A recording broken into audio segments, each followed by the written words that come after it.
जय जगन्नाथ। आज आम आलोचना करबा हे मोर कलम कवितार कवि होचंती गदावरीश महापात्र। गदावरीश महापात्र ए कविताटी रे जुगे जुगे 80 ठारू मसी जे शक्तिशाली कलम को कहिछंती एवं कविताटी रे प्रतिपादन करिछंती। कविताटी रे कविंकर वैप्लविक आदर्शर बहुल निदर्शन कविता को करिछि सुखपाठ्य। ताहले आलोचना करबा विषयटी एवं शेष कवि परिचय देवा। हे मोर कलम चिर विप्लवी हे चिर मौनी कह। एठारे कवि कहउचंती कलम को हे मोर कलम तमे सर्वदा चिर विप्लवी। पुणी केमिति चिर विप्लवी रही थाओ मौन भावरे मौनी भावरे। मौन कहले शांत हेकि तमे चिर विप्लवी थाओ। साथी थिलो बा जुगे जीवने जीवने जीवने जुगे जुगे अहरह। पुणी कहते तमे तो मो सहित सबु बेले सर्वदा मो सहित थिलो बंधु हेथिलो सखा हेथिलो मोर प्राणे प्राणे थिलो। पुणी जुगे जुगे मध्य सबु बेले रहिथिलो सर्वदा अहरह सर्वदा थिलो। मूल्य तुमर केतोटी पैसा तनु तब दुर्बल। पुणी कहउचंती तुमर मूल्य बा केतोटी मात्र पैसा केतोटी मात्र पैसा देदेले तमे मिली जाओ। तेणु करिकी कौन तम तनु तनु कहले तम शरीररा तेणु करिकी दुर्बल होईची। तमे दुर्बल हेले मध्य कौन थराइच केते हृदय मंदिर बंधुर धरातल। पुणी कहउचंती तमे तो थरे देइछ केते तमे दुर्बल हेले मध्य केते अल्प पैसा हेले मध्य तमे समस्तक हृदय मंदिर को जो हृदय भावना को हृदय को थरे देइछ। से विप्लवीर भावना रे जागृत करे देइछ समस्त को। ए बंधुर हे बंधु ए धरातले जेते लोक माने अछंती समस्त हृदय मंदिर को थरे देइछ जागृत करे देइछ। आज एते बेले बंदी की तुमे प्राक्तन उत्कले। पुणी कहते आज तुमे कहीं जे बंदी ही रही जाइछ ए पूर्व कालन उत्कल रे ए ओडिशा भूमि रे ए उत्कल भूमि रे कहीं एटा प्राक्तन कहले पूर्व समय रे ओके पूर्व काल समय रे कौन बंदी ही रहीच हे जागृत कर। पुणी कहते कलम को तुम्हें जागृत कर उद्यत कर उद्यम कराओ। शोई रही उठाओ उद्यम कराओ। ये मड़ जातिर थरे ये मड़ा जातिर थरे बोली कहउचंती। मड़ा माने जेन माने सब पाल्टी जाइथान मड़ा बोली कह जाए। समस्ते निर्जीव जेन माने तांको मड़ा बोली कह जाए। से निर्जीव व्यक्ति मानू जे माने जानी पारु नहांती से मानू टिके पुणी जागृत कराओ उद्यत कराओ उद्योग कराओ बोली कहउछंती कवि।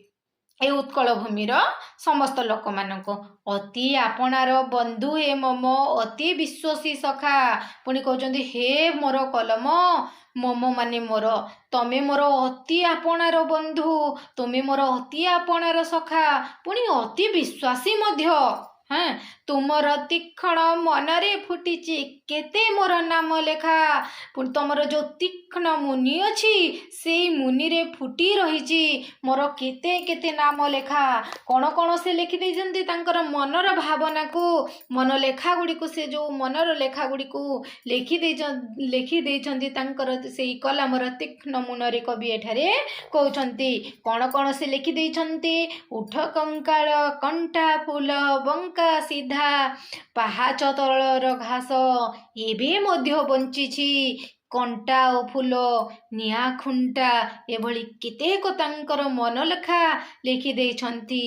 करी मुखरित केते पुरतल बरिच अमर जस। पुणी कहते तमे करिछ केते मुखरित केते पुरतल। पुरतल कहले गाँ गंडा मुखरित माने कौन कलाहाल बा ध्वनित कर देइछ से लेखा गुड़िक से कंटा फूल गुड़िक से विद्रोह गुड़ा से बंदीर माया वीर युवक जहाँ कि मु लिखि देइछे तमे ए धरा तले कौन कर देइछ मुखरित कर देइछ ध्वनित कर देइछ कलाहाल सृष्टि कर देइछ। एई पुरतल रे पुरतल कहले गाँ गंडा सहर रे एवं आज तमर से लेखनी द्वारा अमर जस लाभ करिछ तमे अमर जस लाभ करिछ बोली कहउचंती। धरिछ अकिल धरणी बुकुरे केते सुधा केते विष। पुणी कहउचंती ଏଇ ଅକିଳ ଧରଣୀ ଧରିଛ ତମେ। ହେ ଅକିଳ ଧରଣୀ ବୁକୁରେ, ଏଇ ମିଥ୍ୟାବାଦୀ ଧରଣୀ ବୁକୁରେ ତମେ କେତେ ଯେ ଧରିଛ ସୁଧା, କେତେ ଯେ ଧରିଛ ପୁଣି ବିଷ। ସୁଧା କହିଲେ କ'ଣ? ଅମୃତ, ବିଷ କହିଲେ ଗରଳ, ଯେନ୍ଟା ବିଷ। ଧରଣୀ ବୁକୁରେ ତମେ ଅଳିକ କହିଲେ ମିଥ୍ୟା। ଧରିଛ ତମେ କେତେ ଯେ ସୁଧା, କେତେ ଯେ ଅମୃତ ଧରିଛ, କେତେ ଯେ ବିଷ ଧରି ରଖିଛ ବୋଲି କବି କହିଛନ୍ତି। ଆଜି ଏତେବେଳେ ହେ କଲମ ବାରେ ଚର ଚର ଚାଲ। ପୁଣି କଲମକୁ କହୁଛନ୍ତି ହେ କଲମ ମୋର, ଏତିକି ବେଳେ ତମେ ଟିକେ ଚର ଚର ହେଇ ଚାଲ, ମୁଁ ଲେଖିବି। କଲମକୁ କହୁଛନ୍ତି ଜାଗ୍ରତ କର, ଉଦ୍ୟତ କର, ମୁକ୍ତି ଦ୍ୱାର ଖୋଲ। ପୁଣି କବି କହୁଛନ୍ତି ତମେ ଟିକେ ଜାଗ୍ରତ କରାଅ, ତମେ ଟିକେ କ'ଣ କରାଅ? ଜାଗ୍ରତ କରାଅ, ମୁକ୍ତି କରାଅ ଟିକେ, ବୁଝିଲା? ଯେତେବେଳେ ଏବଂ ଉଦ୍ୟତ କରାଅ, ଯେମିତି ଚର ଚର ଚର ଚର ହେଇ ଚାଲିବ, ଉଦ୍ୟତ କରାଅ, ମୁକ୍ତି ଦ୍ୱାରଟି ଖୋଲିଦିଅ ବୋଲି କବି କହୁଛନ୍ତି। ଓକେ, ଯେମିତି ମୁଁ ଲେଖିପାରିବି। ତା ସହିତ ବାଜେ କରବାଳ ବଜ୍ର ମୁଷଳ କେତେ ଏଇ ମହି ତଳ। ପୁଣି କବି କହୁଛନ୍ତି ବାଜେ କରବାଳ ବାଜେ। କରବାଳ ମାନେ କ'ଣ? କରବାଳ ମାନେ ଏଠାରେ ଖଣ୍ଡା ଭାଜିଯାଏ, ଭାଙ୍ଗେ। ଭାଜେ ମାନେ ଭାଙ୍ଗିବା, ଖଣ୍ଡା ଭାଙ୍ଗିଯାଏ, ବଜ୍ରାଘାତ ହୁଏ, ମୁଷଳ ଗଦା ଭାଙ୍ଗିଯାଏ, କେତେ କେତେ ଏଇ ମହି ତଳେ। ବାଡ଼ବ ଉଠଇ ଗିରି ଓଲଟଇ ଭାସେ ମରୁ ଧରାଚଳ। ବାଡ଼ବ ଉଠଇ, ବୁଝିଲା? ଯେତେବେଳେ ବାଡ଼ବ ସମୁଦ୍ରର ଅଗ୍ନିର ସ୍ଫୁରଣ, ଯେତେବେଳେ ଢେଉ ଗୁଡ଼ାକ ଉଠେ, ପୁରା ଏଇ ଧରା ଏଇ ପୃଥିବୀ ଜଳମଗ୍ନ ହୋଇ ଉଠିଯାଏ, ଜଳମଗ୍ନ ହେଇ ଉଠିଯାଏ। ଆସେ ଚେସିଂ, ଯାଏ ହିଟଲର, ମତେ କେତେ ମତବାଦ ବୋଲି କହୁଛନ୍ତି। ଆସେ ଚେସିଂ ପୁଣି ଆସି ଏ ଧରାଧାମକୁ ଚେସିଂ ଆସିଛି, ପୁଣି ହିଟଲର ମଧ୍ୟ ଆସିଛି, ପୁଣି ଯାଇଛି। କେତେ ମତବାଦ ଏ ଧରାଧାମରେ ସୃଷ୍ଟି ହେଇଛି। ତାହେଲେ ଚେସିଂ ବିଷୟରେ ଆମେ ଜାଣିବା। ଚେସିଂ ଖାଁ କିଏ? ଯିଏକି ତ୍ରୟୋଦଶ ଶତାବ୍ଦୀର ମୋଗଲ ମାନଙ୍କର ଅଧିନାୟକ, ମଧ୍ୟ ଏସୀୟ ମୁସଲମାନ ମାନଙ୍କର ସାମ୍ରାଜ୍ୟକୁ କ'ଣ କରିଥିଲା? ପୁରା ନଷ୍ଟ କରିଦେଇଥିଲା। ଅଧିନାୟକ ଥିଲେ, ମୋଗଲ ମାନଙ୍କର ଅଧିନାୟକ, ଯିଏ ମଧ୍ୟ ଏସିଆ ମୁସଲମାନ ମାନଙ୍କୁ ପୁରା ସାମ୍ରାଜ୍ୟକୁ ପୁରା ନଷ୍ଟ କରିଦେଇଥିଲା। ସେ ହେଉଛନ୍ତି ଚେସିଂ ଖାଁ। ସେମିତି ଯିଏ ହିଟଲର, ଆମେ ହିଟଲର ବିଷୟରେ ଜାଣିଛୁ। ହିଟଲର ହେଉଛନ୍ତି ଜଣେ ନିଷ୍ଠୁର ବ୍ୟକ୍ତି। ସେ ନାଜିବାଦୀ ଗଠନ କରିଥିଲେ ବୋଲି ଆମେ ଜାଣିଥିଲା, ଏବଂ ଜର୍ମାନର ସର୍ବୋଚ୍ଚ ଅଧିକାରୀ ହୋଇ ଦ୍ୱିତୀୟ ବିଶ୍ୱଯୁଦ୍ଧର ସଂଗଠନ ମଧ୍ୟ କରିଥିଲେ ଆମର ହିଟଲର।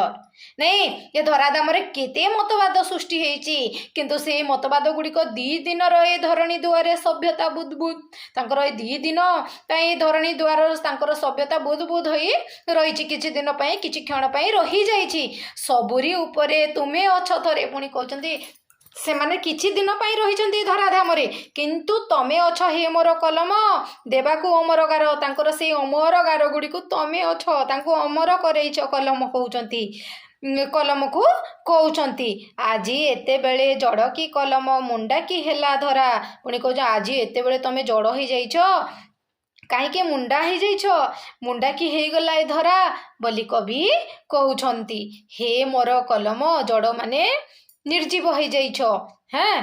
ଅତି ଆପଣାର ଅନ୍ତର କଥା, ହେ ମୋର କଲମ, ଅତି ଆପଣାର ଅତି ଅନ୍ତରର କଥା ଦେଖିଛ କି ଏତେ ସତ୍ୟ ନାମରେ ଛଳନା ଦୁର୍ବିସହ। ପୁଣି କହୁଛନ୍ତି ତମେ ମୋର ଆପଣାର ଅନ୍ତରର କଥା ସବୁ ଦେଖିଛ। ଏଇ ସତ୍ୟ ନାମରେ ଛଳନା ଦୁର୍ବିସହ, ଏ ଦୁନିଆରେ କ'ଣ ସତ୍ୟ ନାମରେ ହେଉଛି ଛଳନା ଦୁର୍ବିସହ ହେବାକୁ ପଡ଼ୁଛି, ଏବଂ ତମେ ଦେଖିଛ କି ବୋଲି କହୁଛନ୍ତି। କେତେ ଅବତାରେ ଧରଣୀ ବୁକୁରେ ଦେବତା ହୋଇଲେ ନର, କାଳ ଇଙ୍ଗିତରେ ଲୁଚିଗଲେ ସବୁ ରହିଲା ତୁମରି ଗାର। ଏ ଯେଉଁ ଛଳନା ଭାବରେ ଯେଉଁମାନେ ବି ଆସିଛନ୍ତି, ଏବଂ ଯେଉଁମାନେ ଦେବତା ଭାବରେ ନରରୂପ ଧାରଣ କରିଛନ୍ତି, ସେମାନେ ଧରଣୀ ଧାମକୁ ଆସିଛନ୍ତି, କିନ୍ତୁ କାଳ ଇଙ୍ଗିତରେ ସେମାନେ ଧରାଧାମରୁ ଚାଲି ଯାଇଛନ୍ତି, ସମୟ ଅନୁସାରେ ଧରାଧାମରୁ ଚାଲି ଯାଇଛନ୍ତି।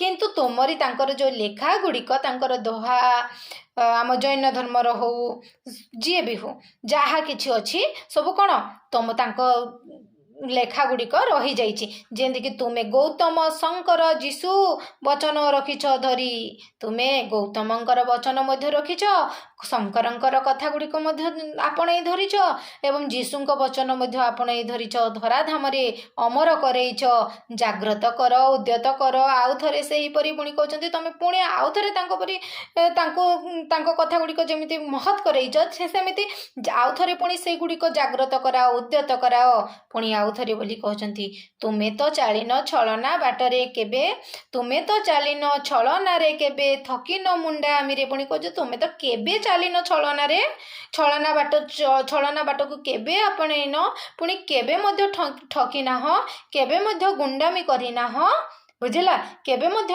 ତମେ ଗୁଣ୍ଡାମି କରିନାହ ବୋଲି କବି କହୁଛନ୍ତି ବା ଗୁଣ୍ଡାମି କହିଲେ ବଳ ପ୍ରୟୋଗ ମଧ୍ୟ କରିନାହ ତମେ କେବେ ପେଷଣ କରିନାହ ପେଶୀ ହୋଇ ଯାଇନାହ ତମେ କେବେ କାହାକୁ ଶୋଷଣ ମଧ୍ୟ କରିନାହ କି ତମେ କେବେ କାହାକୁ ଦୂଷଣ ମଧ୍ୟ କରିନାହ ପ୍ରଦୂଷଣ ମଧ୍ୟ କେବେ କରିନାହ ଦେଇଛ ଆଡ଼େଇ ସବୁ ଗୁଟେଗାରରେ ସବୁ କିଛି ତମେ ଆଡ଼େଇ ଦେଇଛ ହେ ମୋର କଲମ କେବେ ଛେଦନ କରିଛ ବନ୍ଧନ ଯେତେ ତମେ ପୁଣି ଛେଦନ କରି ଦୁନିଆରେ ଯେତେ ବନ୍ଧନ ଅଛି ସବୁ ବନ୍ଧନକୁ ଛେଦନ କରିଦେଇ ପାରିଛ ଅନ୍ଧକୁ ଯିଏ କିଛି ଜାଣିପାରୁନାହିଁ ସମାଜର ଗତି ରୀତି ଏବଂ ସମାଜରେ ଚଳିବା ଭାବନାକୁ ଯିଏ କେବେ ଜାଣିପାରିନାହିଁ ସେଇ ଅନ୍ଧକୁ ତମେ ଆଖି ଖୋଲି ଦେଇଛ କାଳ ବକ୍ଷରେ ମହା ଅକ୍ଷରେ ପାଦେ ପାଦେ ଲେଖି ଲେଖି ପୁଣି କହୁଛନ୍ତି ତମେ ସେଇ କାଳର ବକ୍ଷରରେ ସେଇ କାଳର ସମୟରେ ତମେ ମହା ଅକ୍ଷରରେ ବଡ଼ ବଡ଼ ଅକ୍ଷରରେ ଟିକି ନିକି କରିକି ଯାହା ଯାହା ସବୁ କୁହାଯାଏ ପାଦେ ପାଦେ ଲେଖି ଦେଇଛ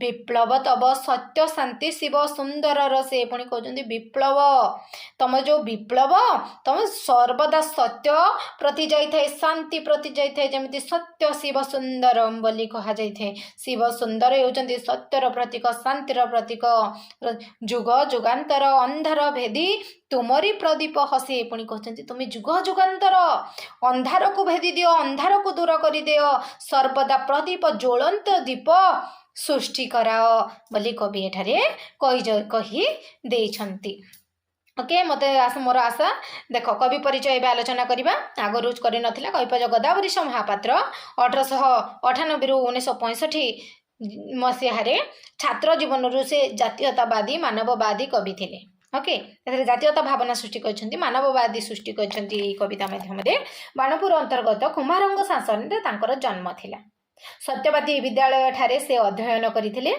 ସେଇଠାରେ ତାଙ୍କର ପ୍ରଥମ କବିତା ଥିଲା ବାଣପୁର ସେଇ ସତ୍ୟବାଦୀ ବନ ବିଦ୍ୟାଳୟରେ 1914 ମସିହାରେ ପ୍ରକାଶ ପାଇ ଗୁଣୀଜନମାନଙ୍କର ଦୃଷ୍ଟି ଆକର୍ଷଣ କରିଥିଲେ ସେ ଜଣେ ଥିଲେ ସେ ସମାଜ ଏବଂ ଦୈନିକ ଆଶା ସମ୍ପାଦନ ସହିତ ସମ୍ପୃକ୍ତ ମଧ୍ୟ ଥିଲେ ସେ ବହୁତ ସାରା ଗଳ୍ପ ରଚନା କରିଥିଲେ ଉପନ୍ୟାସ ରଚନା କରିଥିଲେ ବୈଜ୍ଞାତ୍ମକ ରଚନା କରିଥିଲେ ଦେଶପ୍ରେମ ସେବା ପାଇଁ ଦୃଢ଼ ପ୍ରତିଜ୍ଞା ମଧ୍ୟ କରିଥିଲେ ହେଲା 1938 ମସିହାରେ ସେ ପ୍ରକାଶ କରିଥିଲେ ଏକ ବୈଜ୍ଞାତ୍ମକ ପତ୍ରିକା ଯାହାର ନାମ ହେଲା ନିଆଁକୁଣ୍ଠା କେତେ ମସିହାରେ 1938 ମସିହାରେ ମନେ ରଖିଥାଅ ଏଥିରେ ସେ ସମାଜ ରାଜ୍ୟ ଏବଂ ରାଷ୍ଟ୍ରନୀତି ଯେଉଁମାନେ ଅଙ୍ଗୀକାରବଦ୍ଧ ନୁହେଁ ବ୍ୟକ୍ତିଗତ ସ୍ୱାର୍ଥ ସାଧନ କରୁଥିଲେ ସେମାନଙ୍କର ଛନ୍ଦ ରୂପକ ପ୍ରକାଶ କରି ଚେତନା ସୃଷ୍ଟି କରିଥିଲେ ଏବଂ ଇତିହାସ ଚେତନା ସ୍ୱଦେଶ ପ୍ରେମୀ ମାନବିକ ସମ୍ବେଦନା ବୈପ୍ଳବିକ ଜୀବନ ଦର୍ଶନ ତାଙ୍କ କବିତା ମାନଙ୍କରେ ବୈଶିଷ୍ଟ୍ୟ ରହିଛି ତାଙ୍କ କେତେକ ରଚନାବଳୀ ଗୁଡ଼ିକ ରହିଲା ଉଠ କଙ୍କାଳ